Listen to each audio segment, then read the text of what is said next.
எண்ணிக்கொள்ளடி என் சின்ன கண்மணி. அத்தியாயம் 12.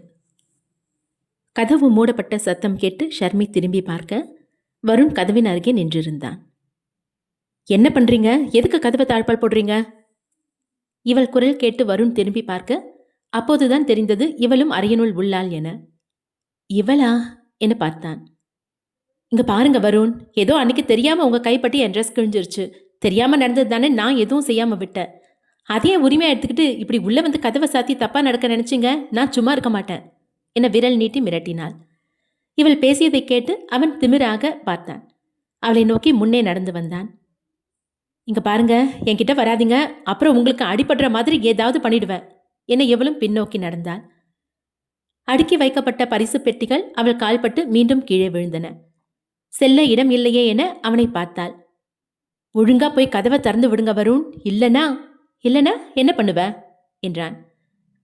நான் உங்களை அடிப்பேன், சும்மா விட மாட்டேன்.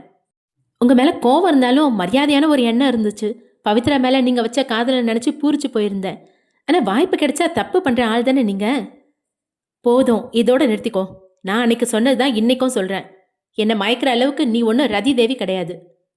அப்புறம் எதுக்கு கதவு தாப்பால் போட்டீங்க? போங்க மகாராணி, போய் நீங்களே கதவு தரங்க என வழிவிட்டான். இவள் சென்று கதவை திறக்க அது ஏற்கனவே தாழ்பால் போடாமல் திறந்துதான் இருந்தது. மேலே பூட்டப்பட்டிருக்கிறதா என மேல் தாழ்பாலை சோதிக்க அதுவும் திறந்துதான் இருந்தது. என்ன இது, பூட்டவே இல்லை? கதவை பிடித்து இழுத்தால், ஆனால் திறக்கவில்லை. அப்போ வெளியே லாக் பண்ணியிருக்காங்களா? என்ன இது, கதவு வெளிப்பக்கமா பூட்டியிருக்கு போல என வருணை பார்த்து கேட்க, ஆமா. யார் தாப்பால் போட்டா? எனக்கு எப்படி தெரியும்? நானும் உன் கூட இங்கே தானே இருக்கேன். சரி, நீங்க இந்த ரூம்ல என்ன பண்றீங்க? எதுக்கு வந்தீங்க? நான் சுஜி பாப்பாவை தேடிட்டு வந்தேன். ரூம்ல சத்தம் கேட்டுச்சு. இங்க இருப்பான்னு நினைச்சு உள்ள வந்தேன். நீ இருப்பேன்னு தெரிஞ்சிருந்தா எட்டி பார்த்ததும் அப்பவே ஓடி போயிருப்பேன். வெளியே சுஜி பாப்பா அவளின் நண்பர்களுடன் விளையாடி கொண்டிருந்தாள். சுஜி, வருண் சித்தப்பா உன்னை தேடி வந்தாரே, பாத்தியா? சுஜிக்கு சற்று பயமாக இருந்தது. சித்தப்பாவை அறைக்குள் வைத்து தாழிட்ட விஷயம் தெரிந்தால் திட்டுவார்களே என யோசித்தாள். இல்லையே, நான் சித்தப்பாவை பார்க்கலையே. பார்க்கலையா? உன்னைதான் பார்க்கணும்னு உன் பின்னாடியே வந்தானே. பாப்பாவிடம் விசாரித்த சாண்டி தன் நண்பர்களிடம் சென்று கூறினான். என்ன, பாப்பாவை பார்க்கலையா? அப்பா அவன் எங்கே போயிருப்பான்? எனக்கும் தெரியலடா. ரூம்ல ரெஸ்ட் எடுத்துட்டு இருக்கானோ என்னவோ. டே ராஜேஷ், ரெஸ்ட் எடுக்கிற அளவுக்கு இப்போ என்ன ஒர்க் பண்ண அவன்? சரி, நான் வீட்டுக்குள்ளே போய் பார்க்குறேன் என சாண்டி கிளம்பினான். ஒவ்வொரு அறையாக தேட வெளியே பூட்டப்பட்டிருந்த அறையை பார்த்து சாதாரணமாக கடந்து சென்றான் சாண்டி. மேல் மாடி அறைகளில் தேடிக்கொண்டிருக்க கனிகா எதிரே வந்தாள். என்ன கனிகா, நீ யாரை தேடுற? உன் அண்ணனையா? இல்லை, ஷர்மியை காணோம், அவளை தேடுறேன். அவளையும் காணோமா? ஏன் எப்படி கேட்குறீங்க? வேற யாரை காணோம்? உன் அண்ணனையும் காணோம். மதிமாறன் அண்ணா வெளியே ஆஃபீஸ் வேலையாக போயிருக்காரு, வந்துடுவாரு. அந்த விஷயம் எனக்கும் தெரியும். நான் காணலைன்னு சொன்னது வருணை. என்ன, வருண் அண்ணாவை காணுமா? இங்கே ஷர்மியையும் காணும். ஒருவேளை 2 பேரும் எங்கேயாவது சண்டை போட்டுட்டு இருப்பாங்களோ என்றாள். கடவுளே, இவங்க 2 பேரையும் வச்சுக்கிட்டு முடியலை. வெளியே போய் எல்லார்கிட்டையும் சொல்லலாம் வா என சாண்டி கிளம்பினான். வருணை தேடிச் சென்ற சாண்டி கனிகாவுடன் வெளியே வந்தான். என்னடா தனியா வர? வருண் எங்க? பிரதாப், வீட்டுக்குள்ள எல்லா இடமும் தேடி பார்த்துட்டேன், வருணை காணோம். அது மட்டும் இல்லை, ஷர்மியையும் காணும்னு கனிகா தேடிட்டு இருக்கா. ஷர்மியையும் காணுமா என்ன பிரதாப் கேட்க, ஆமா, நான் ரொம்ப நேரமா காணோம். பிரதாப்பிற்கும் இருவரும் எங்கேயாவது மோதிக்கொண்டிருப்பார்களோ எனதான் தோன்றியது. பார்ட்டி நடைபெறும் இடத்திலும் வீட்டின் உள்ளேயும் கார்டன் ஏரியாக்களிலும் அவர்கள் இருவரையும் தேடினர். கண்ணில் படவே இல்லை. என் ஃபோன்லேருந்து கால் போக மாட்டேங்குது, உங்கள் ஃபோனில் ட்ரை பண்ணி பாருங்க என்றாள் ஷர்மி. நான் ஃபோன் கொண்டு வரல, என்னோட ஃபோன் பிரதாப் கிட்ட இருக்கு. போச்சு, இது வேறையா என சலித்து கொண்டாள். வருண் அங்கிருந்த சோஃபாவில் அமர்ந்தான். அவள் அணிந்திருக்கும் பவித்ராவின் உடை கருணின் கண்ணை உறுத்தியது. வருண் அவளின் உடையை பார்ப்பதை கவனித்த ஷர்மி அவனை வெறுப்பேற்ற வேண்டுமென்றே தன் உடைகளை சரி செய்வதும் கலைப்பதுமாய் பாசாங்கு செய்தாள். அவள் வேண்டுமென்றே செய்வதை புரிந்து கொண்டவன் கோபத்தை காட்டக்கூடாது என அமைதியானான். வெளியே சென்ற மதிமாறனும் சோமு அவர்களும் திரும்பி வந்துவிட்டனர். சுஜி பாப்பாவின் பிறந்த நாளுக்கு கேக் கட் செய்யலாம் என அனைவரையும் அருகே வர வைத்தனர். பிரதாப்பும் அவனின் நண்பர்களும் என்ன செய்வதென புரியாமல் அவர்களின் முன்னே வந்து நின்றனர். பிரதாப், வருண் எங்க? மதிமாறன் கேட்க, அண்ணா, ரொம்ப நேரமா அவனை காணோம், நாங்களும் அவனை தேடிட்டு தான் இருக்கோம். என்ன, வருணை காணலியா? உங்களை விட்டு எங்கடா போவான்? அது சுஜி பாப்பா கூட பேசணும்னு பாப்பா பின்னாடியே போனா, அப்புறம் நாங்கள் அவனை பார்க்கவே இல்லை.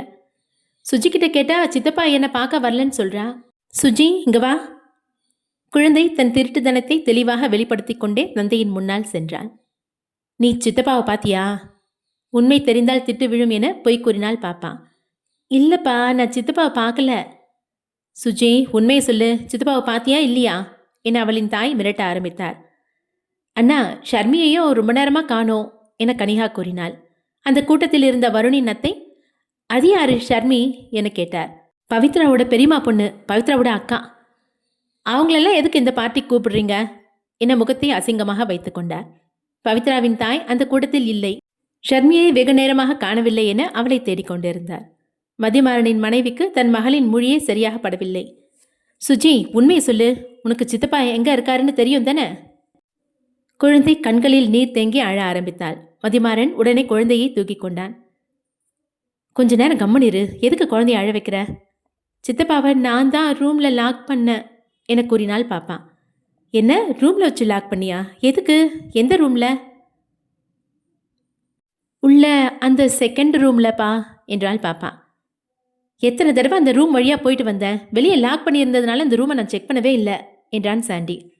சுஜி பாப்பா காட்டிய அறையை அவளின் அண்ணி திறந்து விட்டாள். அறையின் உள்ளே மதிமாறனின் மனைவி மட்டும் நுழைய அங்கு வருண் இருந்தான். அறைக்கு வெளியே சோமு, அவரின் மனைவி, மதிமாறன், வருணின் அத்தை என முக்கிய பட்டாளங்கள் காத்து கொண்டிருந்தனர். அறையிலிருந்து வருண் முதலில் வெளியே வந்தான். வருணின் பின்னாலேயே மதிமாறனின் மனைவி வந்தாள். என்னாச்சு வருண், யார் கதவை தாப்பால் போட்டா என வருணிடமே கேட்டான் சாண்டி. அதே நேரம் அறையிலிருந்து ஷர்மியும் வெளியே வந்தாள். வருணின் அத்தை விழிகள் விரித்தாள். ஷர்மி, நீ எப்படி உள்ள போன? கனிகா, நான் ஃபோன் பேசிட்டு ரூம்ல இருந்தேன். அப்போ கதவு சாத்தின சத்தம் கேட்டு திரும்பினேன். வருண் தான் கதவு கிட்ட நின்றுந்தாரு. கதவை யாரோ வெளிப்பக்கமா லாக் பண்ணிட்டாங்க.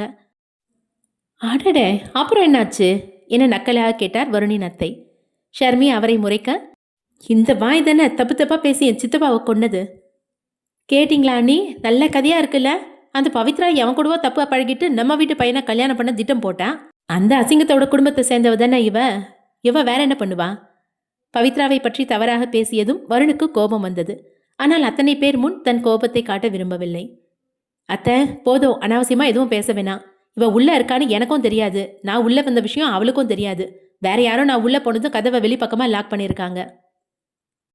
கதவை யார் லாக் பண்ணா? அனைவரும் அமைதியாக இருந்தனர். கதவை யார் லாக் பண்ணாங்கன்னு கேட்டேன். அவன் கத்த, சுஜி பாப்பா அவனின் குரலில் பயந்து தன் அன்னையின் பின்னால் ஒளிந்து கொண்டாள்.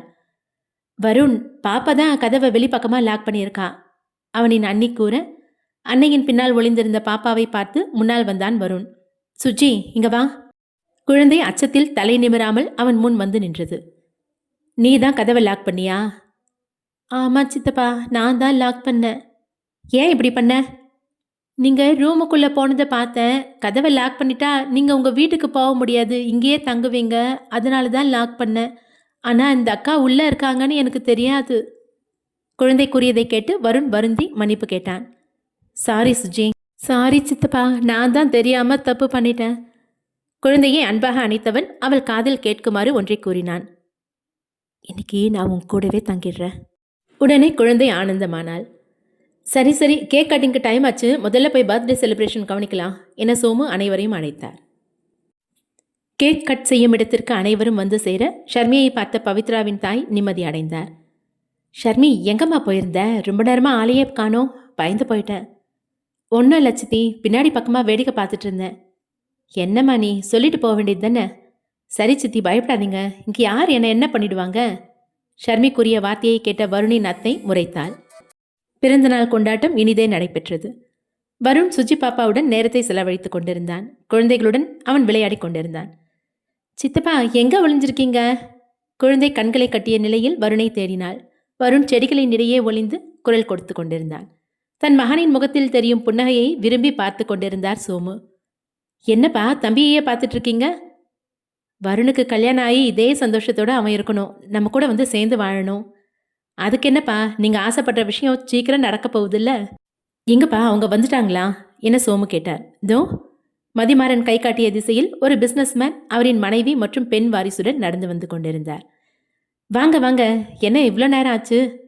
நாங்கள் முன்னாடியே ரெடி அங்கிள், அப்பா தான் லேட் பண்ணிட்டாரு. எனக்கு தெரியுமா, சின்ன வயசுல இருந்தே இவன் இப்படி தான். மதி, வருணை கூப்பிடு. வருண், என்ன, இங்க வாடா. குழந்தையுடன் விளையாடி கொண்டிருந்த வருண் மேலும் அழகாக தெரிந்தான். அந்த பெண் ஆசையாக அவனையே பார்த்து கொண்டிருந்தாள். தன் அண்ணன் மகளை கைப்பிடித்து அழைத்து வந்தான் வருண்.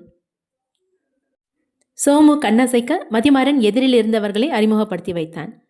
வருண், இவர் பேரு பத்ரிநாதன், அப்பாவோட சின்ன வயசு ஃப்ரெண்டு. நம்ம ஊர்ல தான் பிஸ்னஸ் பண்ணிட்டு இருக்காரு. வணக்கம் என கையெடுத்து வணங்கினான் வருண். அப்புறம் இது அவரோட ஒய்ஃபு, அப்புறம் இது அவங்க பொண்ணு வர்ஷினி. சம்பந்தமில்லாமல் தன் முன் ஒரு குடும்பத்தை அறிமுகப்படுத்தி வைப்பதை வருண் குழப்பமாக பார்த்தான். வர்ஷினி, நீங்க வருண் கூட ஏதாவது பேசணும்னா போய் பேசிட்டு இருங்க என மதிமாறன் கூற வருண் தன் அண்ணனை நோக்கினான். நீங்க இந்த கார்டன் ஏரியாவில் வெயிட் பண்ணுங்க, வருண் உங்ககிட்ட பேச வருவான் என மதிமாறன் கூறி அனுப்பினான். சோமு பத்ரிநாதனையும் அவரின் மனைவியையும் வேறு பக்கமாக அழைத்துச் சென்றார். தன் அண்ணனின் கையை பிடித்து இழுத்தான் வருண். இங்க என்ன நடக்குதுன்னா, நான் எதுக்காக அந்த பொண்ணுக்கிட்ட போய் பேசணும்? டேய், கோவப்படாத, சொல்றத பொறுமையா கேளு. அந்த பொண்ணு நம்ம அப்பாவோட க்ளோஸ் ஃப்ரெண்டோட பொண்ணு. நீயும் எத்தனை நாளைக்கு தான் கல்யாணம் பண்ணாம ஒதுங்கே இருக்க போற? என்னன்னா, யாரை கேட்டு இந்த முடிவு எடுத்தீங்க? என்னாலெல்லாம் அந்த பொண்ணுக்கிட்ட போய் பேச முடியாது. சொன்னா கேளுடா, இவ்வளோ தூரம் வந்துட்டாங்க. இப்போ நீ அந்த பொண்ணுக்கிட்ட பேச முடியாதுன்னு சொன்னா அப்பாவுக்கும் அவரோட ஃப்ரெண்டுக்கும் நடுவில் சங்கடமாக போயிடும். ஒரு ஃபார்மாலிட்டிக்கு போய் பேசு. போய் பேசினாலே இடையில் ஒரு ஈர்ப்பு வரும் என மதிமாறன் நம்பினான். அதனால்தான் தம்பியை சமாதானப்படுத்தி அவளிடம் பேச அனுப்பினான். கார்டனில் இருந்த ஸ்டோன் பெஞ்சில் அவள் அமர்ந்திருக்க வருண் மெல்ல நடந்து வந்தான். ஹாய் என்றாள். ஹாய், என் பேரு வர்ஷினி. படித்து முடிச்சுட்டு என் அப்பாவோட பிஸ்னஸை கவனிச்சிட்ருக்கேன். பதிலுக்கு அவனை பற்றி கூற விருப்பமில்லை. உங்கள் அண்ணா ஏற்கனவே சொன்னார், வேற ஒரு பொண்ணு கூட நிச்சயதார்த்தம் ஏற்பாடானதும் அப்புறம் அது ஃபெயிலியர் ஆனதும் எனக்கு அதில் ப்ராப்ளம் ஒன்றும் இல்லை. அந்த பெண் மேற்கொண்டு நிச்சயதார்த்தம் திருமணம் வரை பேச ஆரம்பித்தாள். வருண் அவளை தவிர்க்க முடியாமல் தத்தளித்து கொண்டிருந்தான். எதிரில் இருப்பது ஆண்மகனாக இருந்தால் பட்டென பேசி முடிப்பான். பவித்ராவை தவிர எந்த பெண்ணிடமும் குரலை உயர்த்தி பேசி பழக்கமே இல்லை. வருணுக்கு இப்படி ஒரு வரன் பார்த்து பேசிக் கொண்டிருக்கும் விஷயம் அவனின் நண்பர்களுக்கும் தெரியாது. அவனின் நண்பர்கள் வீட்டினுள் அமர்ந்து கனிகா மற்றும் ஷர்மியுடன் பேசிக் கொண்டிருந்தனர். கனிகாவின் தாயும் அருகில் இருந்த சோஃபாவில் அமர்ந்திருக்க அப்போது வருணின் அத்தை அவரின் அருகில் வந்து அமர்ந்தார். என்ன அண்ணி, கனிகா இந்த பொண்ணு கூட இவ்வளோ நெருக்கமாக பழகுறா? எங்க அவன் என் பேச்சை கேட்கவே மாட்டேங்கிறா. மறுபடியும் அதே குடும்பத்துக்குள்ளேயே போய் விழறா. பார்த்தண்ணி, எனக்கு என்னமோ தங்கச்சிக்காரி விட்டுட்டு போனதை அக்கா காரி அமுக்க பார்க்குறான்னு தோணுது.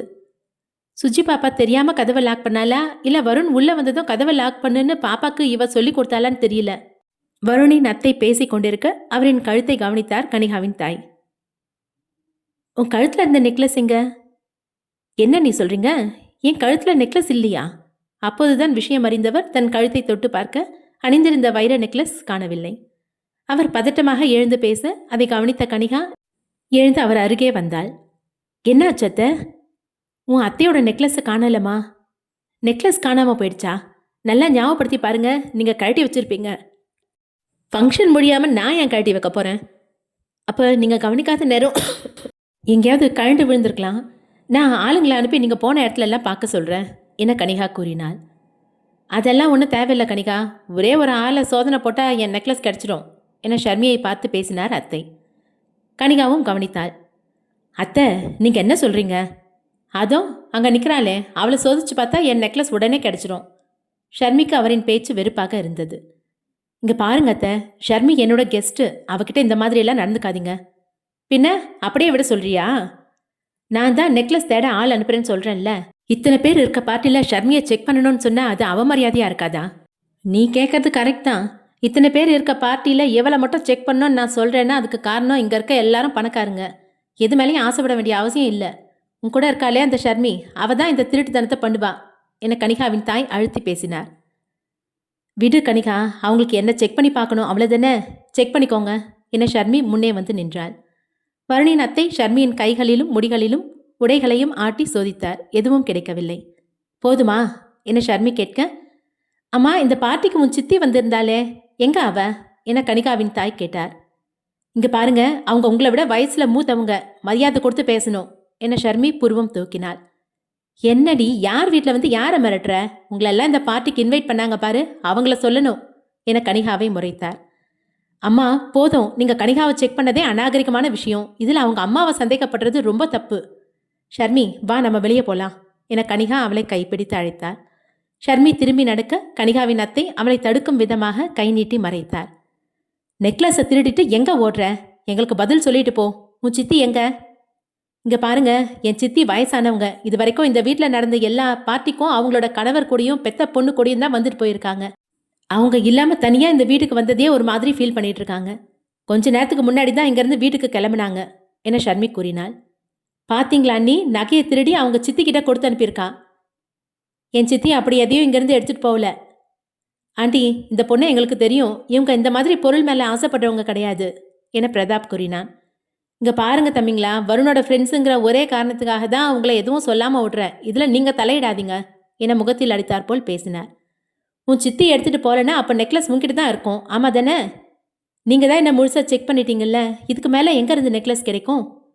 செக் பண்ணோம், ஆனால் முழுசாக செக் பண்ணலையே என அழுத்தமாக பேசினார் கனிகாவின் அத்தை. அவர் கூறியதற்கு அர்த்தம் புரியாமல் ஷர்மியும் கனிகாவும் விழித்தனர். ஆனால் பிரதாப்பிற்கும் அவனின் நண்பர்களுக்கும் புரிந்துவிட்டது. ஏய், இங்க வாங்க. கனிகாவின் அத்தை குரலுக்கு வீட்டு வேலை பெண்கள் இருவர் வந்தனர். இவளை கூட்டிகிட்டு போய் அவள் ட்ரெஸ்ஸை கட்டி சோதிச்சு பாருங்க, என்னோட வைர நெக்லஸ் இவகிட்ட இருக்கான்னு. அத்தை, போத்த நிறுத்திக்கோங்க. அவள் மேலே கையை வச்சா என் மேலே கையை வச்ச மாதிரி. கனிகா, நீ அமைதியாயிரு. அம்மா, அப்பாவுக்கு தெரிஞ்சா என்ன ஆகுன்னு உங்களுக்கு தெரியும்ல. உங்கள் அப்பாவுக்கு தெரியும் போது இந்த விஷயம் மட்டும் தெரிய போகிறது இல்லை. இவகிட்ட தான் வைரஸ் நெக்லஸ் இருந்ததுன்னு தெரிய போகுது. அதனால எனக்கு எந்த பயமும் இல்லை. என்ன பார்த்துட்டு நிற்கிறீங்க, அவளை இழுத்துட்டு போங்க என கனிகாவின் அத்தை அந்த வேலை பெண்களுக்கு கட்டளையிட்டார். அந்த பெண்கள் ஷர்மியை நெருங்க கனிகா அவர்களை தடுத்தாள். கனிகாவின் தாய் அவளை கைப்பிடித்து இழுத்துச் சென்று அருகில் இருந்த அறையில் தள்ளி பூட்டினார். திறங்க கதவை, அம்மா கதவை திறங்க. வேலை செய்யும் 2 பெண்களை வரவழைத்து ஷர்மியை இழுத்து செல்ல கூறினார் கனிகாவின் அத்தை. ஏதோ முன்பு நகையை திருடி விட்டோம் என்று பழி கூறியதால் சோதித்துக் கொள்ளுங்கள் என தானாக முன்வந்து நின்றார். ரேகளை கலைச்சு சோதிக்கிறது என் தன்மானத்தை பாதிக்கிற விஷயம், இதுக்கு ஒருபோதும் நான் ஒத்துக்க மாட்டேன் என ஷர்மி வீம்பாக நின்றாள். என்னை பிடித்து இழுத்த 2 பெண்களையும் வலுவாக சக்தி கொண்டு தள்ளிவிட்டு தன் எதிர்ப்பை காட்டினாள். யாருங்க, இன்னும் 2-3 பேர் வாங்க என அவளின் அத்தை குரல் கொடுக்க வீட்டு வேலை பெண்கள் இன்னும் 2 வந்தனர். அவர்கள் ஷர்மியை கைப்பிடித்து இழுத்தனர். மொத்தமாக 4 பெண்கள் சேர்ந்து இழுக்க அவர்களின் சக்திக்கு ஈடு கொடுக்க முடியாமல் ஷர்மி இழுத்த இழுப்பிற்கு சென்றாள். டேய் பிரதாப், என்னடா பார்த்துட்டு சும்மா இருக்க என சாண்டி கேட்க, உன் கண்ணு முன்னாடி தானே நான் போய் பேசினேன். உங்கள் வேலையை பார்த்துட்டு இருக்கேன்னு ஏற்கனவே நேரடியாக சொல்லிட்டாங்க. இதுக்கு மேலே நான் என்ன பண்ண முடியும்? நீ போய் சோம் அங்கிளை கூட்டிட்டு வா. சாண்டி வேகமாக வெளியே சென்று பார்ட்டி நடக்கும் இடத்திலும் கார்டன் ஏரியாவிலும் சோமுவை தேடினான். ஆனால் அவர் கெஸ்ட் ஹவுஸில் பத்ரிநாதன் மற்றும் அவரின் மனைவியுடன் திருமண வேலைகளை பற்றி பேசிக் கொண்டிருந்தார். வெகு நேரமாக தேடியும் சோமு அவர்கள் கண்ணில் படாமல் இருக்க சாண்டி ஓடி ஓடி களைத்து மூச்சு திணறினான். இறுதியாக அவன் கண்ணில் வருண் பட்டான். கார்டன் ஏரியாவில் ஒரு பெண்ணுடன் அமர்ந்து பேசிக் கொண்டிருந்தான். வருண், வருண் என அழைத்து கொண்டே மூச்சு வாங்க அவன் முன் ஓடி வந்து நின்றான். தன் நண்பன் இவ்வாறு ஓடி வந்ததை பார்த்து அருகில் சென்றான் வருண். என்னாச்சுடா, ஏன் இப்படி ஓடி வர? உன் அத்தை அவங்களோட நெக்லஸை காணோன்னு ஷர்மியை செக் பண்ணுறாங்க. அவங்க அந்த மாதிரிலாம் பண்ணலைன்னா அதான்டா அதிசயம். இது ஒன்றும் அவ்வளோ பெரிய விஷயம் இல்லை, விடு. டேய், அவங்க நார்மலாக செக் பண்ணல, இவளை வலுக்கட்டாயமாக ரூமுக்குள்ளே இழுத்துட்டு போயிருக்காங்க. என்ன? இதை கேட்டதும் வருண் வேகமாக வீட்டின் உள்ளே ஓடினான். அங்கு ஏற்கனவே நின்றிருந்தவர்களும் வீட்டு வேலையாட்களும் அமைதியாக நின்று கொண்டிருந்தனர். என்ன நடக்குதுங்க? ஷர்மியும் கனிகாவும் அங்கு இல்லை. கனிகாவும் அவள் ஃப்ரெண்டும் எங்க என வருண் கேட்க யாரும் பதில் கூறவில்லை. அறைக்கு வெளியே தன் அண்ணனின் குரல் கேட்டு கனிகா கதவை தட்டினாள். அண்ணா, கதவை திறக்க சொல்லுங்கண்ணா. கனிகாவின் குரல் கேட்டு வருண் அந்த அறை கதவை திறந்து விட்டான். அண்ணா, ஷர்மி தன் அண்ணனின் கைப்பிடித்து உதவுமாறு பார்த்தாள். ஷர்மி எங்க? அவனின் அத்தையை பார்த்து கேட்டான். அவனின் அத்தை சற்று பயத்துடன் தான் இருந்தார். அவனின் குரலில் பதில் கூறாமல் தலையை தொங்கவிட்டார். வருண், அந்த ரூம்குள்ளே தான் ஷர்மியை கூட்டிட்டு போனாங்க. வருணின் நண்பன் ராஜேஷ் ஒரு அறையை கை காட்டினான். வருண் ஓடிச் சென்று அந்த அறை கதவை தட்ட வேலை செய்யும் பெண்கள் திடுக்கிட்டனர். கதவை திறங்க, நான் சொல்றது கேட்கலையா? சீக்கிரம் கதவை திறங்க, அவன் மேலே கையை வச்சிங்க. வருண் சார் கதவை தட்டுறாரு, திறக்கலாமா? இவங்கள முழுசாக செக் பண்ணி முடிக்காமல் கதவை திறந்தா அம்மா நம்மளை வேலையை விட்டு தூக்கிடுவாங்க. என்ன விடுங்க, நீங்களும் பொம்பளைங்க தானே, இப்படி என்கிட்ட நடந்துக்கிறதுக்கு உங்களுக்கு அநாகரிகமாக தெரியல? ஷர்மி ஒத்துழைக்காமல் அவர்களிடம் வீம்பு பிடித்ததால் அவர்கள் துணியை பிடித்து இழுத்து கிழித்து சோதித்தனர். செக் பண்ண வரைக்கும் போதும், அம்மா கேட்டால் முழுசாக செக் பண்ணிட்டோம், எதுவும் கிடைக்கலன்னு சொல்லிடலாம். அவர்களுக்குள் பேசி முடித்தனர். வேலை பெண் ஒருத்தி தயங்கி தயங்கி அறை கதவை திறந்தாள். கதவு திறக்கப்பட்டதும் கனிகா உள்ளே ஓடினாள். வருண் அறையினுள் செல்லாமல் வெளியே நின்றான். அறையிலிருந்து வெளியே வந்த பணிப்பெண்களை கேவலமாக பார்த்தான். உங்களுக்கெல்லாம் மனசாட்சியே இல்லையா? சம்பளம் கொடுக்குற முதலாளி எது சொன்னாலும் அப்படியே பண்ணுவீங்களா? நீங்களும் பொண்ணுங்க தானே, இன்னொரு பொண்ணை இந்த மாதிரி நடத்துறது அசிங்கம்னு உங்களுக்கு தோணலை? கனிகா உள்ளே சென்று பார்க்கும் பொழுது படுக்கைக்கு மறுபக்கமாக தரையில் அமர்ந்து தன் உடைகளை சரி செய்து அழுது கொண்டிருந்தாள் ஷர்மி. ஷர்மி, அச்சோ சாரி ஷர்மி, இந்த மாதிரி நடந்திருக்க கூடாது, என்னை மன்னிச்சிரு ஷர்மி என கனிகா அவளின் காலில் விழுந்தாள். கனிகா அறையிலிருந்து வேகமாக வெளியே வர வருண் அதை பார்த்து அறையினுள் செல்லலாமா வேண்டாமா என யோசித்தவாறு நின்றிருந்தான். திரும்பி வந்த கனிகா கையில் ஒரு உடையுடன் வந்தாள். வருணுக்கு புரிந்துவிட்டது. அவனுக்கு கோபம் தலைக்கேற, சீ அசிங்கமா இல்லை உங்களுக்கெல்லாம், இந்த அளவுக்கு பணம் கொடுத்து உங்களுக்கு எடுத்து வச்சிருக்காங்களா என அவன் அசிங்கமாக கேட்க கனிகாவின் தாய் பல வருடங்களுக்கு பிறகு வருணிடம் பேசினார். என்னப்பா அவளுக்காக என்ன எப்படி பேசிட்டு இருக்க? சீ என்கிட்ட பேசாதீங்க, உங்க குரலை கேட்க கூட நான் விரும்பல. அவ என்ன பண்ணான்னு தெரியாம இப்படியெல்லாம் பேசுற? தெரியும், காணாம போன உங்க நகையை அவகிட்ட தேடி இருக்கீங்க. அவ யாருன்னு தெரியுமா? ஃபாரின்ல படிச்சவ, லட்சக்கணக்கான சம்பளம் வாங்குற அளவுக்கு அவளுக்கு அங்க வேலை இருக்கு. ஆனா தன்னோட சித்தி இந்தியாவில் தனியா இருக்காங்களேன்னா அவங்களுக்கு ஆதரவா இருக்கிறதுக்காக அந்த வேலையை விட்டுட்டு இங்க வந்து 30,000க்கு என்கிட்ட வேலை பார்க்குறா. பணத்துக்கு ஆசைப்படுறவ ஃபாரின் வேலையை விட்டுட்டு வருவாளா? வருண் தனக்காக வெளியே பேசும் குரல் அறையில் இருந்த ஷர்மிக்கு கேட்டது. கனிகாவின் உடையை போட்டுக்கொண்டு வெளியே வந்தாள் ஷர்மி. அவள் வேறு உடையில் வெளியே வந்ததை வருணின் அத்தை பார்த்தார். எங்க என்னோட நகை கிடைச்சதா என வேலை பெண்களிடம் கேட்டார். இல்லைங்க மேடம், நல்லா செக் பண்ணிட்டோம், நகை எதுவும் கிடைக்கல. அப்படின்னா கண்டிப்பாக அவளோட சித்திக்கிட்ட தான் கொடுத்து அனுப்பியிருப்பா என கனிகாவின் தாய் கூறினார். இத்தோட நிறுத்திக்கோங்க, இந்த வீட்டுக்குள்ளே ஒரு பொண்ணுக்கு இந்த மாதிரி நடந்தது எவ்வளோ அசிங்கமான விஷயம் தெரியுமா? நீங்களும் தான் ஒரு பொண்ணை பெற்று வச்சுருக்கீங்க, இன்னொரு பொண்ணுக்கிட்ட இந்த மாதிரி நடந்துக்க உங்களுக்கு அசிங்கமாக இல்லை என வருண் கனிகாவின் தாயிடம் கேட்டான். வார்த்தையை பார்த்து பேசு வருண், அவ யார் உனக்கு? அவ எப்படி போனா உனக்கு என்ன? இவ்வளோ சந்தேகப்படுறதுல தப்பென்ன இருக்கு? அந்த அசிங்கம் பிடிச்சவ குடும்பத்திலேருந்து வந்தவ தானே இவளும். அந்த பவித்ரா பண்ண தப்ப தான் இவளும் பண்ண பார்த்துருப்பா. உன்கிட்ட செல்லுபடி ஆகாதுன்னு நகையை திருட ஆரம்பிச்சிட்டா. உங்களுக்கு கடைசியாக சொல்கிறேன், இன்னொரு முறை பவித்ரா மேலே ஏதாவது தப்பு சொன்னீங்க, என்ன வருண் உன் அம்மாவையே இப்படி மிரட்டுறேன் என அவனின் அத்தை தடுக்க, யாருக்கு யார் அம்மா? என்னோட அம்மா யாருன்னு எனக்கு தெரியும், அவங்க எவ்வளோ புனிதமானவங்கன்னா எனக்கு தெரியும். இவ்வளோ அழுக்கான இவங்கள என்னோட அம்மான்னு சொல்லாதீங்க. அந்த பவித்ராவை தலையில் வச்சு கொண்டாடுற என்ன இப்படி அசிங்கப்படுத்துற நீ? நீங்களும் அவ்வளோ ஒன்றா? என் பவித்ரா சுத்தமானவ. அசிங்கன்னு சொல்கிறீங்களே, உங்களுக்கு அந்த வார்த்தை சொல்கிறதுக்கு நாக்கு கூசல? நீங்கள் முதல்ல சுத்தமானவங்களா? நீங்கள் பண்ண தப்பை தான் நான் கண்ணாலேயே பார்த்து தொலைச்சனே. இதுக்கு மேலேயும் எந்த மூஞ்சை வச்சுக்கிட்டு நீங்கள் அவளை பார்த்து அசிங்கன்னு சொல்கிறீங்க? சரியாக அந்நேரம் சோமு வீட்டினுள்ளே நுழைந்திருக்க வருண் பேசிய பேச்சை கேட்டு கோபப்பட்டார். அத்தனை பேர் முன் தன் மனைவியை அசிங்கமாக பேசுகிறானே என்ற கோபத்தில், வருண் என்ன வார்த்தை பேசுற நீ? வருணின் கன்னத்தில் சோமு அறைந்தார். எந்த விஷயத்தை இத்தனை வருடங்களாக மறந்துவிடு என வருணுக்கு சோமு வலியுறுத்தினாரோ அதே விஷயத்தை இன்று பலர் முன்னிலையிலும் சொல்லி அவமானப்படுத்துகிறானே என்ற கோபத்தில் அறைந்திருந்தார். பலார் என்ற அரை சத்தத்தில் அந்த இடமே அமைதியானது. மேற்கொண்டு வருணை அடிக்காமல் தடுக்க மதிமாறன் தன் தந்தையை பிடித்து கொண்டான். அப்பா வேணாம். என்ன பண்றீங்க அங்கிள்? எதுக்காக வருணை அடிக்கிறீங்க என பிரதாப் வந்து வருணின் முன் நின்று மறைத்தான்.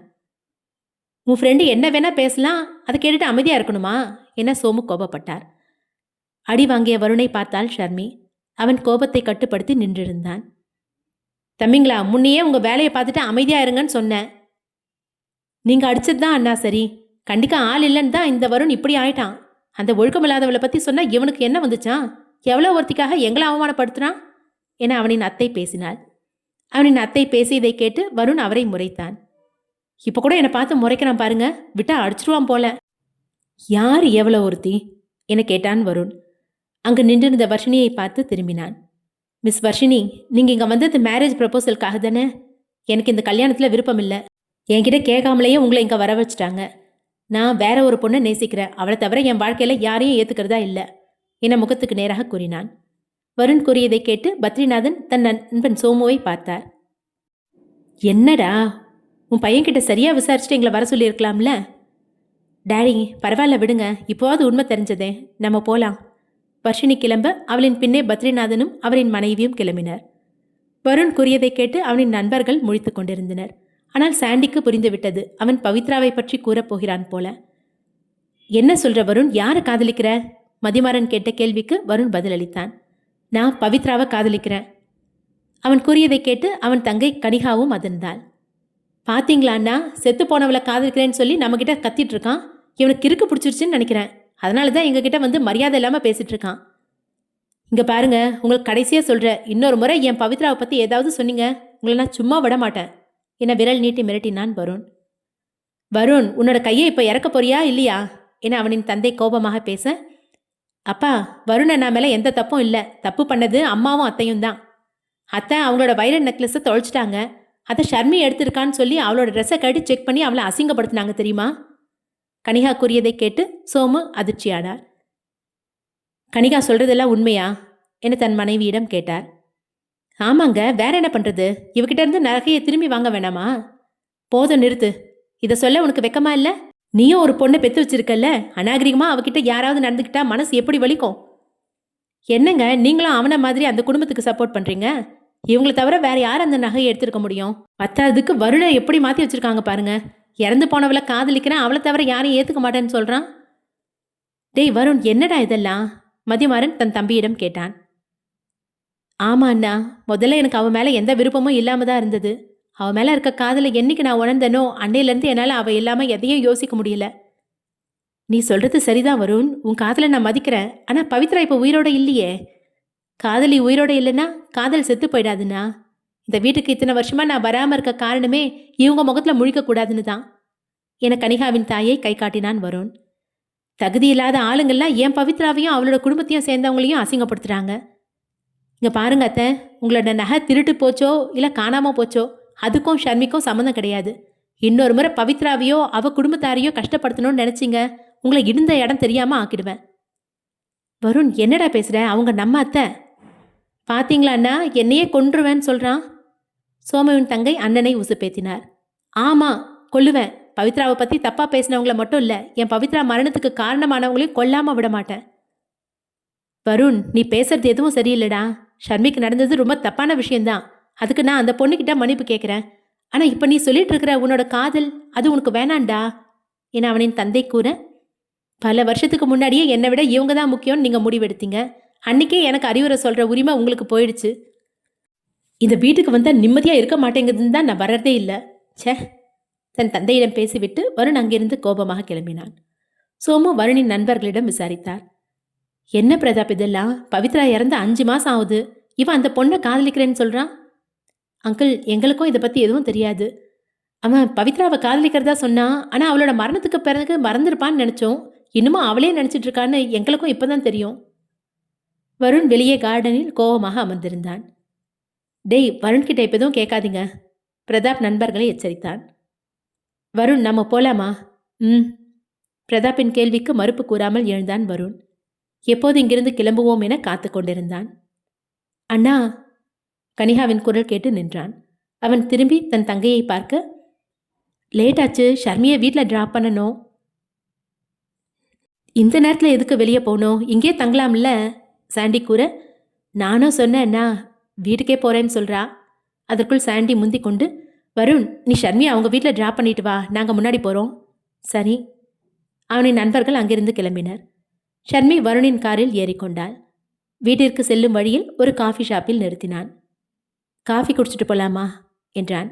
இல்லை, எனக்கு எதுவும் எனக்கு உன் கூட கொஞ்சம் பேசணும் என்றான். காஃபி ஷாப்பில் காஃபி ஆர்டர் செய்து இருவரும் அமர்ந்திருக்க, சாரி, இந்த மாதிரி ஒரு விஷயம், அதுவும் எங்கள் வீட்லேயே உனக்கு நடந்ததை நினச்சி எனக்கு ரொம்ப சங்கடமாக இருக்குது. தப்பு பண்ணாதான் சாரி கேட்கணும், நீங்கள் ஏன் கேட்குறீங்க? சில நொடிகள் இருவரும் அமைதியாக காஃபியை பருகினர். அன்னைக்கு திடீர்னு கேபின்குள்ளே வந்து என் கழுத்தை நசுக்கி, நீ ஷர்மி இல்லை, நீ யாருன்னு சொல்லி கேட்டீங்க. இன்னைக்கு என்னடானா, இந்த ஷர்மி ஃபாரினில் படித்து வளர்ந்த, எதுக்கு ஃபாரின் வேலையை விட்டு வரணும்னு எனக்காக பேசுனீங்க. இது ரெண்டில் உண்மையான வருண் யாரு? அன்னைக்கு உங்ககிட்ட கோவமாக தான் நடந்துக்கிட்டேன். ஒரே குழப்பமாக இருக்குது. உன் அப்பா அம்மா, அதாவது உண்மையான ஷர்மியோட அப்பா அம்மா, இவ தான் எங்கள் பொண்ணுன்னு சொல்லி வேற ஒருத்தையே காட்டுறாங்க. அப்படி இருக்கும்போது பொய்யான ஷர்மியான நீ எதுக்காக இந்த அவமானத்தை தாங்கிக்கிட்டு இன்னும் ஷர்மிங்கிற பேர்லேயே இங்கே இருக்கணும்? இங்கே பாருங்க வருண், நீங்கள் என்ன பேசினாலும் சரி, என்னோட முழு விவரத்தை நான் உங்ககிட்ட பகிர்ந்துக்க மாட்டேன். ஆனால் ஒரு விஷயம் மட்டும் உண்மை, பவித்ராவோட மரணத்தில் இருக்கிற விஷயத்தை தெரிஞ்சுக்க நீங்கள் எந்த அளவுக்கு பாடுபடுறீங்களோ அதே அளவுக்கு தான் நானும் முயற்சி பண்ணுறேன். பவித்ராவுக்காக மட்டும் இல்லை, இந்த ஊரில் எத்தனையோ பெண்கள் அவங்களோட வாழ்க்கையை தொலைச்சிட்டு ஊரை விட்டு ஓடி போயிருக்காங்க. சில பேர் மரணத்தை தன்னோட முடிவாக ஏற்றுக்கிட்டாங்க. அவங்களுக்கு எல்லாம் ஒரு நீதி கிடைக்கணும்னு தான் நான் இங்கே வந்திருக்கேன்.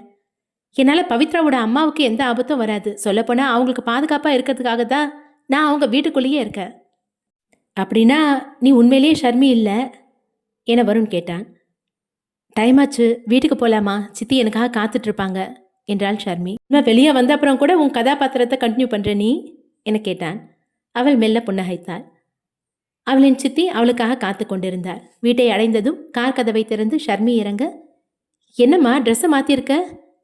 ட்ரெஸ்ஸு ஈரமாயிடுச்சு சித்தி, பாப்பா மேலே தண்ணி கொட்டிட்டா, அதான் மாற்றிக்கிட்டேன் என்றாள். அங்கு நடந்த விஷயம் மட்டும் பவித்ராவின் தாய்க்கு தெரிந்தால் தன் மானமே போய்விடும் என வருண் வருந்தினான். ரொம்ப தேங்க்ஸ் தம்பி, இந்த நேரத்தில் சிரமம் பார்க்காம கொண்டு வந்து விட்டதுக்கு. பரவாயில்ல ஆண்டி, நான் போயிட்டு வரேன். அங்கிருந்து கிளம்பினான். ஷர்மி வீட்டினுள் நுழைய விளக்கு அணைக்கப்பட்ட அந்த வீட்டில் பவித்ராவின் புகைப்படத்தின் மேல் சிறு விளக்கு வெளிச்சம் தெரிந்தது. இந்த நல்லவனுடன் வாழ வழியில்லாமல் போனதே இவளுக்கு என அவள் புகைப்படத்தை பார்த்தாள். மறுநாள் வருண் ஆபீஸில் வேலையாக இருக்க இடதுபுற மானிட்டரில் தெரிந்த கேமராவை யதார்த்தமாக பார்க்க அதில் பிரதாப் அவனின் தாயுடன் பேசிக் கொண்டிருந்தான். என்ன இது, பிரதாப்போட அம்மா திடீர்னு வந்திருக்காங்க. அவங்க வந்த விஷயத்த கூட இன்னும் சொல்லாம இருக்கா என்கிட்ட. வருண் வேகமாக எழுந்து பிரதாப்பின் அறைவாசலுக்கு சென்றான். டேய், என்னடா அம்மா வந்திருக்காங்கன்னு சொல்லவே இல்லை? வாங்கம்மா, எப்படி இருக்கீங்க? நல்லா இருக்கேன்ப்பா, நீங்கள்லாம் எப்படி இருக்கீங்க? நாங்களும் நல்லா இருக்கோம்மா. கேள்விப்பட்டேன்ப்பா, உன் கல்யாண வேலை பாதிலேயே நின்றுச்சுன்னு. வருத்தப்படாத, எல்லாம் நல்லதாக நடக்கும். அம்மா, அவனுக்கு எதுக்கு இதெல்லாம் ஞாபகப்படுத்துறீங்க? நான் எதையும் மறக்கலன்னு உனக்கே தெரியும் பிரதாப் என்றான் வருண். பிரதாப் அவனின் அம்மாவிற்கு ஏதோ கண் செய்கை காட்டி மிரட்டினான். டேய், என்னடா கண்ணாலேயே மிரட்டுற? அதெல்லாம் ஒன்றும் இல்லைடா. நீ உன் கேபின் போ, நான் அம்மா கிட்ட பேசணும் என வருண் அவனை போகச் சொன்னான். நான் எதுக்கு போகணும்? நான் இங்கேயே இருக்கேன், நீ அம்மா கிட்ட பேசு. உன்கிட்ட நான் என்ன சொன்னனோ அதை பண்ணு, இங்கேருந்து கிளம்பு. வருணின் பேச்சை மீற முடியாத பிரதாப் அங்கிருந்து சென்றான். வருண் பிரதாப்பின் தாயை அழைத்து கொண்டு தன் கேபினில் இருந்த சோஃபாவில் அமர வைத்து பேசிக் கொண்டிருந்தான். என்ன ஆச்சுங்கம்மா, ஏதாவது பிரச்சனையா? திடீர்னு வந்திருக்கீங்க, ஒரு ஃபோன் கூட பண்ணல.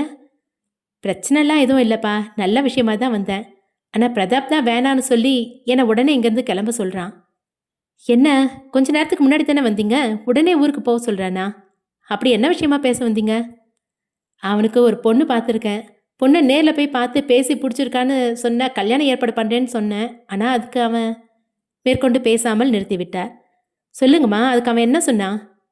வருணுக்கு இப்போ தான் கல்யாணம் முடிவாகி பாதிலேயே நின்றுடுச்சு. என் ஃப்ரெண்டோட வாழ்க்கை சரியில்லாமல் இருக்குது. அவன் வருத்தத்தில் இருக்கும்போது நான் மட்டும் என் வாழ்க்கையில் அடுத்த கட்டத்துக்கு போகிறதுல எனக்கு விருப்பம் இல்லைன்னு சொல்கிறான்ப்பா. வருண் அமைதியானான். பிரதாப் இப்படியா சொன்னா?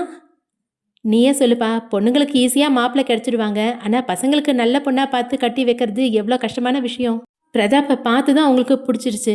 3 நாளாக கேட்டுட்ருக்காங்க எப்போ நேரில் சந்திக்கலான்னு. இவன்கிட்ட கேட்டால் உன்னை காரணம் காட்டி வேணான்னு சொல்கிறான்ப்பா. நீ அவன்கிட்ட பேசி கல்யாணத்துக்கு சம்மதம் வாங்குறியா? இந்த விஷயத்தை அவன் என்கிட்ட சொல்லவே இல்லைம்மா. நீங்கள் ஒன்றும் கவலைப்படாதீங்க, அவன் கண்டிப்பாக அந்த பொண்ணை போய் பார்ப்பான். அந்த பொண்ணோட விவரத்தை என்கிட்ட கொடுங்க. அவரிடமிருந்து விவரங்களை பெற்றுக்கொண்டவன் அவரை இல்லத்திற்கு அழைத்து செல்ல சாண்டியை வரவழைத்தான். அடடே, அம்மா எப்போ வந்தீங்க? கொஞ்ச நேரத்துக்கு முன்னாடி தான்ப்பா. நீ எப்படி இருக்க சாண்டி? நான் நல்லா இருக்கேம்மா, எனக்கு என்ன குறைச்சல்? சாண்டி, அம்மாவை வீட்டில் கொண்டு போய் விட்டுடு. வீட்டு வேலைக்காரங்கிட்ட சொல்லி அம்மாவுக்கு வேண்டியதை கவனிச்சுக்க சொல்லு. வருண் நேராக பிரதாப்பின் கேபினுக்கு சென்றான். உள்ளே நுழைந்தவன் பிரதாப்பை பார்த்து முறைத்தான். போச்சு, அம்மா இவங்கிட்ட எல்லாத்தையும் சொல்லிட்டாங்க போல. இருந்தாலும் எதையும் காட்டிக்கொள்ளாமல் தெரியாதது போல் பேசினான். என்னடா, ஏன் இப்படி பார்க்குற? நான் ஏன் இப்படி பார்க்குறேன்னு உனக்கு தெரியாது? எனக்கு இப்போ கல்யாணம் வேணாண்டா. அதான் ஏன்னு கேட்குறேன். கல்யாணம் ஆனால் நம்ம 4 பேரும் தனித்தனியாக தங்க வேண்டியது இருக்கும். அதனால் என்ன, நம்ம வீட்டு காம்பவுண்டுக்குள்ளே இடமா இல்லை? தாராளமாக ஒரு வீடு கட்டி நம்ம வீட்டுக்கு பக்கத்துலேயே நீயும் உன் பொண்டாட்டியும் தங்குங்க. பிரதாப் எதுவும் பேசாமல் அமைதியானான். இங்கே பாருடா, உன் அம்மாவுக்கு உன்னை விட்டால் வேறு யார் இருக்கா? எதுக்கு இந்த வயசில் தேவையில்லாமல் அவங்கள அலைய விடுற? அடேங்கப்பா, நீ மட்டும் நல்லவனா? உன் அப்பா உனக்கு பார்த்த பொண்ணை வேணான்னு சொன்னல. பிரதாப், என்னோட கதை வேற, உன்னோட கதை வேற. நான் வேற ஒரு பொண்ணை காதலிக்கிறேன், ஆனால் நீ அப்படி இல்லை. வருண் இவ்வாறு கூறியதும் ஜெனியின் மீது அவனுக்கும் இருக்கும் விருப்பம் எட்டி பார்த்தது. அவளின் முகம் நினைவுக்கு வந்தது. உடல் மட்டும் இங்கே இருக்க நினைவை எங்கோ வைத்த பிரதாப்பை டேபிளில் தட்டி அழைத்தான் வருண். டேய், உன்கிட்ட தான்டா பேசுகிறேன். நீ கல்யாணத்துக்கு சம்மதிச்சா நானும் சம்மதிக்கிறேன் என பிரதாப் கூறினான். என்கிட்ட பேரம் பேசுகிற அளவுக்கு உனக்கு தைரியம் வந்துருச்சா? இந்த வருண்கிட்ட அடி வாங்கணுமா உனக்கு என நண்பனை உரிமையாக மிரட்டினான். ஓ, என்னை அடிப்பியா நீ? எங்க அடி என பிரதாப் முகத்தை காட்டினான். டேய், உண்மையிலே அடிச்சிருவேண்டா. என்னடா பண்ணிட்டு இருக்கீங்க? 2 பேரும் சண்டை போடுறீங்களா என்ன? ராஜேஷ் உள்ளே வந்தான். நீயும் வாடா, நாம் 2 பேரும் சேர்ந்து அவனை அடிக்கலாம் என வருண் அழைத்தான். எதுக்குடா? பிரதாப்போட அம்மா இவனுக்கு பொண்ணு பார்த்துருக்காங்க. என்னோட கல்யாணம் பாதியிலே நின்றுச்சான். நான் வருத்தத்தில் இருக்கானா, அதனால சார் கல்யாணம் பண்ணிக்க மாட்டாராம். டேய் பிரதாப், ஏன்டா இப்படி பண்ணுற? அம்மா பாவண்டா, தனியாலாம் உன் கல்யாணத்துக்காக பொண்ணு தேடி கஷ்டப்படுறாங்க. பொண்ணை நேரில் பார்த்து பேசி பிடிச்சிருந்தா ஓகே சொல்லு, பார்க்காமலே எதுக்காக வேணான்னு சொல்கிற? இல்லைடா, எனக்கு மனசு வரல என்றான் பிரதாப்.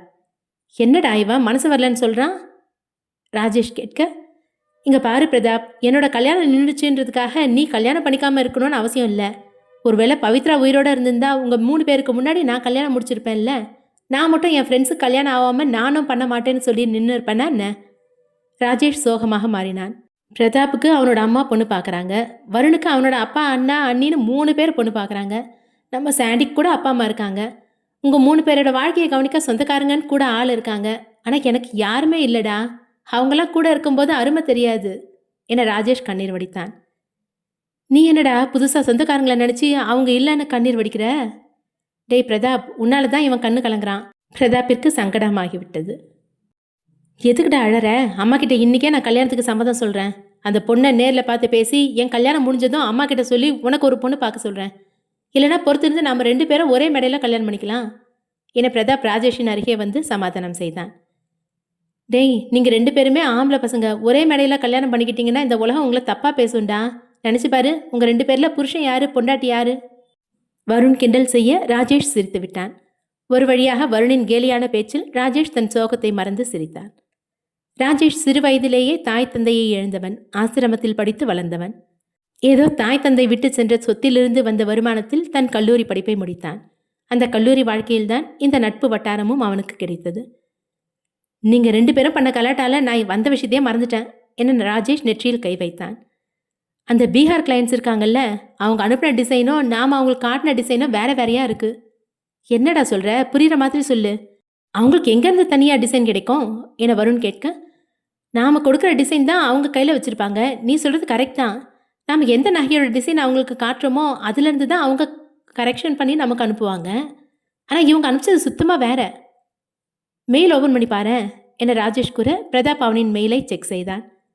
உண்மைதான், இந்த டிசைன்கள்லாம் இது வரைக்கும் நம்ம கம்பெனியில் தயாரிக்கப்பட்டதே இல்லை. பிரதாப்பிற்கு அப்போது தான் புரிந்தது, இது ஷர்மியோட வேலை. இந்த டிசைன் அவங்க கைக்கு எப்படி போச்சுன்னு தெரியல. இதில் தான் கரெக்ஷன் செஞ்சு தரணும்னு சொல்லியிருக்காங்க. ஆனால் இதோட ஒரிஜினல் சாஃப்ட் காப்பி எதுவுமே நம்மக்கிட்ட கிடையாது என்றான் ராஜேஷ். அன்னைக்கு இந்த கிளையன்ஸ் ஆஃபீஸ்க்கு வந்திருந்தப்ப இவங்களை அட்டென்ட் பண்ணது யாரு? சாண்டியா என வருண் கேட்டான். இல்லை, அன்றைக்கி சாண்டியும் ஆஃபீஸில் இல்லை, ஷர்மி தான் இவங்களை அட்டன் பண்ணினா. அப்படின்னா இந்த டிசைன் எல்லாம் ஷர்மியோட தனி டிசைனா? ஆமாம் ராஜேஷ், ஷர்மி வேணும்னே தான் நம்மளோட டிசைனை கொடுக்காம அவளோட டிசைனை கொடுத்து ஓகே பண்ண வச்சுருக்கா என பிரதாப் கூற, எதுக்காக அப்படி செஞ்சா? ஒன்று அவளோட திறமையை காட்டுறதுக்காக செஞ்சுருக்கலாம் என பிரதாப் கூறினான். அது சரிடா, ஆனால் இப்போ அவள் இங்கே வேலையில் இல்லையே, இந்த சாஃப்ட் காப்பியை மட்டும் கொடுன்னு கேட்டால் அவள் கொடுத்துருவாளா என்ன? வருணுக்கு ஒரு எண்ணம் தோன்றியது. அவள் மேலே சந்தேகம் இருந்ததால தான் அவளை வேலைக்கு வேணான்னு சொன்னோம். அவளால் எந்த ஆபத்தும் இல்லைன்ற நம்பிக்கை வந்ததுனால மறுபடியும் அவளை வேலையில் சேர்த்தா என்ன என யோசித்தான்.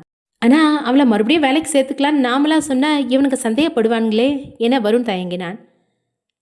ஷர்மி மேலே எந்த தப்பும் இல்லை, வருணுக்கு பிடிக்கலன்னு தான் நம்ம வேலையை விட்டு தூக்கணும். இப்போ நமக்கே அது ஆபத்தாக இருக்குது. வருண் மனசு வச்சா மறுபடியும் ஷர்மி இந்த ஆஃபீஸ் வேலைக்கு வரலாம் என ராஜேஷ் வருணை பார்த்து இழுத்து பேசினான். பிரதாப்பும் வருண் சம்மதித்தால் பரவாயில்லை என தான் யோசித்தான். சரி, கம்பெனிக்கு நல்லதுன்னா அவள் வேலைக்கு வரட்டும் என எங்கோ பார்த்து கொண்டு கூறினான். ராஜேஷ் ஷர்மியின் எண்ணிற்கு அழைப்பு விடுத்து அவளிடம் பேசினான். அருகில் பிரதாப்பும் வருணும் இருந்தனர். பிரதாப்பிற்கு நன்கு தெரியும் வருண் அழைக்கும் வரை அவள் வேலைக்கு வரமாட்டாள் என. ராஜேஷ் அவளிடம் பேசிவிட்டு அழைப்பை துண்டிக்க, என்ன சொன்னா? நம்ம ஆஃபீஸ்க்கு வேலைக்கு வர இஷ்டம் இல்லைன்னு சொல்லிட்டா. காரணமே இல்லாமல் வேலையை விட்டு தூக்குனா அவளுக்கும் கோவம் வரதானே செய்யும். சரி, மேற்கொண்டு என்ன பண்ணுறதுன்னு பார்க்கலாம். அந்த கிளையண்ட் கிட்ட 2 நாள் டைம் கேட்டிருக்கேன். பிரதாப்பின் அறையிலிருந்து வெளியே வந்த வருண் ஷர்மியை மீண்டும் வேலைக்கு வர வைக்க என்ன செய்யலாம் என யோசித்தார். ஷர்மி இந்நேரம் ஆஃபீஸுக்கு தயாராகி வெளியே வந்திருப்பா, இன்னும் காணலையே என அவளின் சித்தி அறையை எட்டி பார்த்தார். ஷர்மி உறங்கிக் கொண்டிருந்தாள். நேற்று வரை வேலைக்கு செல்வதாக பொய் கூறி ஆசிரமத்திற்கு சென்று அங்கு பணியாற்றி கொண்டிருந்தாள். நேற்று நடந்த விஷயத்தில் சற்று மனம் பாரமாக இருந்ததால் இன்று அந்த நாடகத்தை கூட கைவிட்டாள். ஷர்மி, என்ன ஆச்சு? ஆஃபீஸ் போகலையா? இல்லை சித்தி, தலை வலிக்குது, டயர்டாக இருக்குது, இன்றைக்கி லீவ் போட்டுடலாம்னு இருக்கேன். என்னாச்சு? நேற்று நைட் ரொம்ப நேரம் வெளியே பணியில் இருந்ததுனால அப்படி இருக்கு போல. உனக்கு நான் டேப்லெட் எடுத்துகிட்டு வரேன், ப்ரஷ் பண்ணிவிட்டு சாப்பிட்டு என அவளுக்கு வேண்டிய உதவிகளை செய்தார். அவளின் சித்தி ஷர்மிக்கு உணவை பரிமாறினார். நீங்களும் உட்காந்து சாப்பிடலாம்ல? இல்லைம்மா, நான் கோயிலுக்கு போயிட்டு வந்து சாப்பிட்றேன், நீ போய் சாப்பிடு. அப்போ நானும் கோயிலுக்கு வரேன், போயிட்டு வந்து சாப்பிட்டுக்கலாம். பரவாயில்ல ஷர்மி, ஏற்கனவே பசியில் இருப்ப, நேற்று நைட் நீ சாப்பிடவே இல்லை, நான் கேட்டதுக்கும் வேணான்னு சொல்லிட்டேன். பரவாயில்ல சித்தி, கோயிலில் பிரசாதம் கொடுப்பாங்கல்ல. அப்போ நீ சாமி கும்பிட வரல, பிரசாதத்துக்கு தான் வர? ஷர்மி சிரித்தாள். பிரசாதம் எனக்கும் கிடைக்குமா? வீட்டு வாசலிலிருந்து வந்த குரலை திரும்பி பார்த்தனர். வருண் கையில் பேக்குடன் நின்றிருந்தான். ஏதோ கடைக்கு சென்று வாங்கி வந்திருப்பான் போல. இவ்வளோ காலையில் இவன் இந்த பக்கம் வர காரணம் என்னவா இருக்கும் என ஷர்மி யோசித்தாள். அட வாங்க தம்பி, வாங்க உட்காருங்க. ஷர்மிக்கு உடம்பு சரியில்லை, கொஞ்சம் தலைவலியாக இருக்கான். இன்னைக்கு ரெஸ்ட் எடுத்துட்டு நாளைக்கு வேலைக்கு வரதா சொல்லிட்டு இருந்தா. அப்போதுதான் வருணுக்கு புரிந்தது, வேலையில் இல்லை என்ற விஷயத்தை இன்னும் அவள் உரைக்கவில்லை போல. இந்த பக்கம் ஒரு வேலையாக போனேன், இன்னைக்கு ஷர்மி ஆஃபீஸ்க்கு லீவுன்னு சொன்னாங்க, அதான் அப்படியே என்னென்னு பார்த்துட்டு போகலான்னு வந்தேன். என்ன பார்க்க வந்தீங்களா? பொய் சொல்லாதீங்க, சித்தியை தானே பார்க்க வந்தீங்க. அவங்களுக்காக ஏதோ கிஃப்ட்லாம் கூட வாங்கி வந்திருக்கீங்க போல என பேசினாள். ஷர்மி கூறியதை கேட்டு சித்தி வருணை பார்க்க அவன் ஆம் என பதிலளிக்கவில்லை. அப்படி என்றால் பரிசு அவருக்கு இல்லை என புரிந்தது.